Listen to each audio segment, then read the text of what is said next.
नमस्कार दोस्तों, कैसे हैं आप लोग। मेरा नाम सौरभ कुमार है और मैं आप लोग को यहाँ पर संक्षिप्त इतिहास एनसीईआरटी क्लास 6 12 पढ़ा रहा हूँ, जो कि आपका महेश बनमल की किताब है वन लाइनर।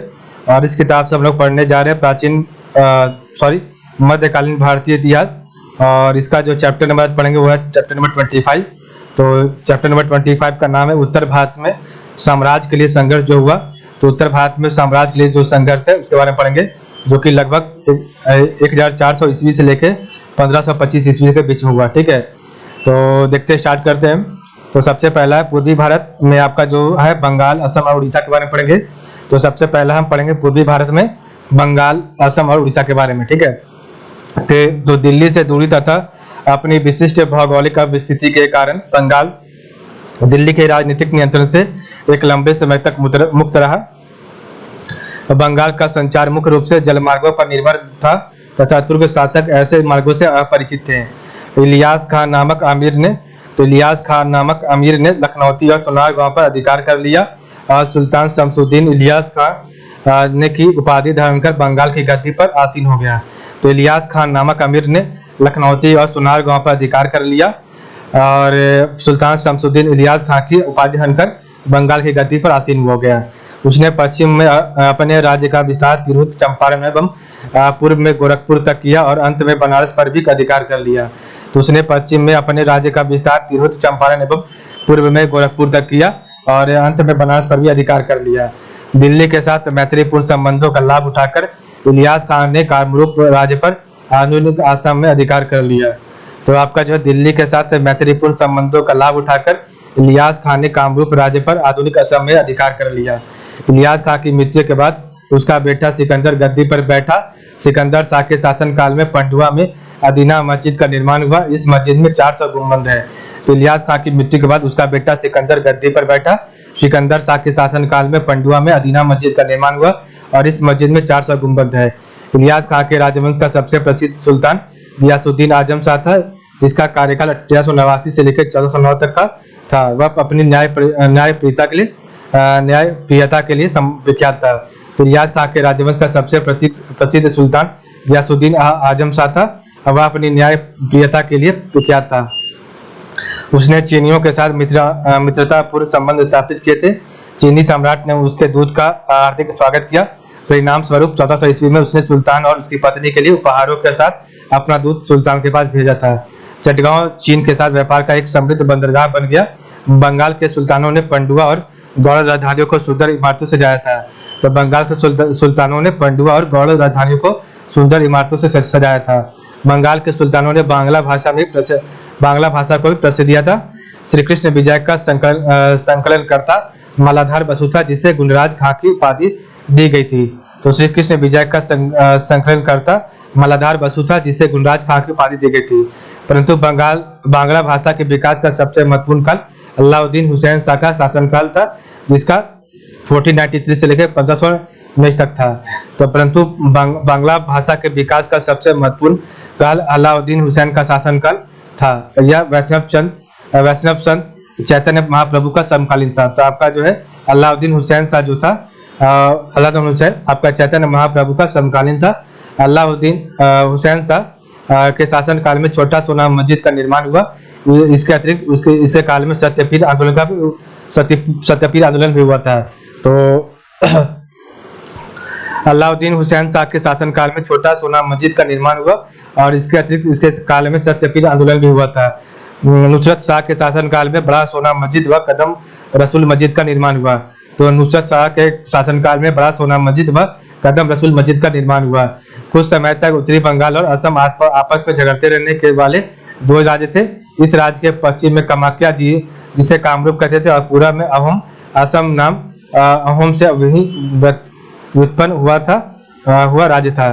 तो कुछ समय तक उत्तरी बंगाल और असम आपस में झगड़ते रहने वाले दो राज्य थे। इस राज्य के पश्चिम में कामाख्या, जिसे कामरूप कहते थे, और पूरा में अहोम, असम नाम अहोम से ही व्युत्पन्न हुआ है और ये राज्य था। ठीक है,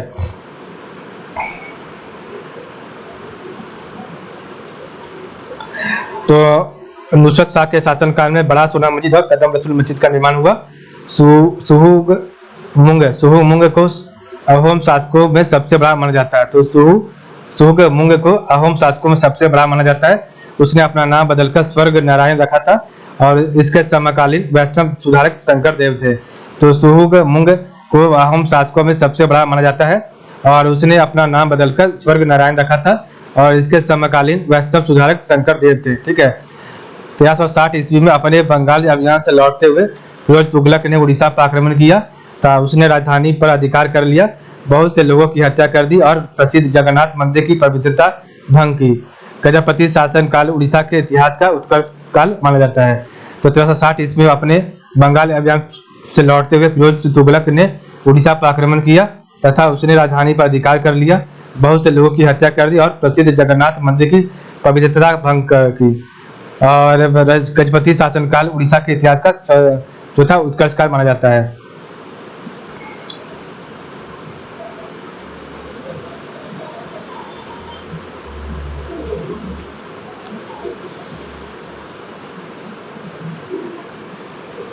नेक्स्ट आपका है सूर्यवंशी गजपति वंश। तो नेक्स्ट हम पढ़ेंगे सूर्यवंशी गजपति वंश का गजपति राजवंश के बारे में। तो इसके राजा का नाम था एक कपिलेंद्र, जिसका शासनकाल 1435 से लेकर 1467 तक था। कपिलेंद्र उड़ीसा के गजपति राजवंश का संस्थापक था। तो कपिलेंद्र उड़ीसा के गजपति राजवंश का संस्थापक था। वह एक योग्य शासक था जिसने उड़ीसा राज्य की प्रतिष्ठा की पुनर्स्थापना की थी। उसका राज्य उत्तर में हुगली से दक्षिण में कावेरी तक विस्तृत था। तो कपिलेंद्र उड़ीसा के गजपति राजवंश का संस्थापक था। वह एक योग्य शासक था जिसने उड़ीसा राज्य की प्रतिष्ठा की पुनर्स्थापना की थी। उसका राज्य उत्तर में हुगली से लेकर दक्षिण में कावेरी तक विस्तृत था। कपिलेंद्र ने बंगाल के सुल्तान नसीरुद्दीन को पराजित कर गौड़ेश्वर बंगाल के अधिपति की उपाधि ग्रहण की। कपिलेंद्र गजपति वंश का प्रतापी शासक था। उसने सभी दिशाओं में विजय पताका फहराया। तो कपिलेंद्र ने बंगाल के सुल्तान नसीरुद्दीन को पराजित कर गौड़ेश्वर बंगाल की अधिपति की उपाधि ग्रहण की। कपिलेंद्र गजपति वंश का प्रतापी शासक था। उसने सभी दिशाओं में विजय पताका फहराया। बंगाल अभियान के बाद 1453 ईस्वी में उसने राजा महेंद्री और कोंड विदु पर अधिकार किया। तो बंगाल अभियान के बाद कपिलेंद्र ने जो है 1453 ईस्वी में उसने जो है राजा महेंद्री और कोंड विदु पर अधिकार किया। तत्पश्चात उसने बहमनियों को पराजित कर तेलंगाना के तटवर्ती प्रदेश पर प्रभावशाली सत्ता स्थापित की। तो तत्पश्चात कपिलेंद्र ने बहमनियों को पराजित कर तेलंगाना के तटवर्ती प्रदेश पर प्रभावशाली सत्ता स्थापित की। कपिलेंद्र के शासन ने उड़ीसा के इतिहास में एक नए युग का प्रारंभ किया और 1467 ईस्वी में इसकी मृत्यु हो गई। तो कपिलेंद्र के शासन ने उड़ीसा के इतिहास में एक नए युग का प्रारंभ किया। 1467 ईस्वी में इसकी मृत्यु हो गई। नेक्स्ट आपका उड़ीसा का गंगवंश। तो उड़ीसा एक हिंदू राज्य था जो 16वीं शताब्दी की राष्ट्रीय राजनीति में सर्वथा अछूता था। इस राज्य का विस्तार गंगा के मुहाने से लेकर गोदावरी तक के विस्तृत था। तुर्क शासकों में गयासुद्दीन तुगलक ने प्रथम बार उड़ीसा पर आक्रमण किया था। तो उड़ीसा का गंगवंश। तो उड़ीसा एक हिंदू राज्य था जो 16वीं शताब्दी के राष्ट्रीय राजनीति में सर्वथा अछूत था और इस राज्य का विस्तार गंगा के मुहाने से लेकर गोदावरी नदी तक विस्तृत था। तुर्क शासकों में गयासुद्दीन तुगलक ने प्रथम बार उड़ीसा पर आक्रमण किया था। इसके अतिरिक्त बहमनी साम्राज्य जौनपुर, कोंदविडु एवं विजयनगर द्वारा भी उड़ीसा पर आक्रमण किए गए। तो इसके अलावा जो है बहमनी साम्राज्य जौनपुर, कोंदविडु एवं विजयनगर द्वारा भी उड़ीसा पर आक्रमण किए गए। उड़ीसा पर 3 वंशों गंगवंश, गजपति वंश और भोई वंश ने शासन किया। तो उड़ीसा पर 3 वंशों ने गंगवंश, गजपति वंश, भोई वंश ने शासन किया और उड़ीसा में स्वतंत्र राज्य का संस्थापक अवंती वर्मन चोल था। तो उड़ीसा में स्वतंत्र राज्य का संस्थापक अवंती वर्मन चोल था। ठीक है। गंगवंश। तो गंगवंश का शासक अवंती वर्मन चोडगंग या चोल ने उड़ीसा में स्वतंत्र राज्य की स्थापना की। उसने 1776 ईस्वी से लेकर 1149 ईस्वी तक लगभग 70 वर्षों तक शासन किया था। तो गंगवंश का शासक अवंती वर्मन चोडगंग ने उड़ीसा में स्वतंत्र राज्य की स्थापना की। उसने 1076 ईस्वी से लेकर 1149 ईस्वी तक लगभग 70 वर्षों तक शासन किया था। उड़ीसा के सुप्रसिद्ध जगन्नाथ मंदिर का निर्माण अवंती वर्मन ने करवाया था। तो उड़ीसा के सुप्रसिद्ध जगन्नाथ मंदिर का निर्माण अवंती वर्मन ने, जो कि गंगवंश का था, उसने करवाया था। नेक्स्ट आपका है नरसिंह वर्मन प्रथम। तो ये आपका अलग है, एक आपका पल्लव वंश में भी है, एक आपका यहाँ पर है नरसिंह वर्मन प्रथम, जो कि 1238 से लेकर 1264 ईस्वी में है। तो ठीक है। तो नरसिंह वर्मन प्रथम 1238 से लेकर 1264 ईस्वी। तो नरसिंह वर्मन प्रथम गंगवंश का सर्वाधिक विख्यात शासक था। मुस्लिम आक्रमण के विरुद्ध उसने विलक्षण सफलता प्राप्त की और उसने उड़ीसा राज्य के पुरी जिले के कोणार्क में सूर्य मंदिर का निर्माण करवाया तथा जगन्नाथ मंदिर के निर्माण का कार्य पूरा कर किया। तो नरसिंह वर्मन प्रथम गंग वंश का सर्वाधिक प्रख्यात शासक था। मुस्लिम आक्रमण के विरुद्ध उसने विलक्षण सफलता प्राप्त की और इसने उड़ीसा राज्य के पुरी जिले के कोणार्क में सूर्य मंदिर का निर्माण करवाया तथा जगन्नाथ मंदिर के निर्माण का कार्य पूरा किया। नरसिंह वर्मन प्रथम विद्या एवं विद्वानों का संरक्षक था। तो नरसिंह वर्मन प्रथम विद्या एवं विद्वानों का संरक्षक था। उसने विद्याधर को संरक्षण प्रदान किया जो उसका दरबारी कवि था। तो नरसिंह वर्मन प्रथम विद्या एवं विद्वानों का संरक्षक था। उसने विद्याधर को संरक्षण प्रदान किया जो उसका दरबारी कवि था। विद्याधर ने अलंकार शास्त्र पर एकावली नामक एक संस्कृत ग्रंथ की रचना की। विद्याधर ने नरसिंह वर्मन प्रथम को अमीर मर्दान अमीर पर विजय प्राप्त करने वाला की उपाधि प्रदान की थी। तो विद्याधर ने अलंकार शास्त्र पर एकावली नामक एक संस्कृत ग्रंथ की रचना की। विद्याधर ने नरसिंह वर्मन प्रथम को मर्दन अमीर पर विजय प्राप्त करने वाला की उपाधि प्रदान की थी। इस प्रकार हमने देखा आज का वीडियो। तो आज हम आपका यहीं तक रखेंगे, ठीक है, और कल हम पढ़ेंगे आपका अगला टॉपिक, ठीक है। तो आज के लिए बस इतना ही। आप लोग का बहुत बहुत धन्यवाद, ठीक है।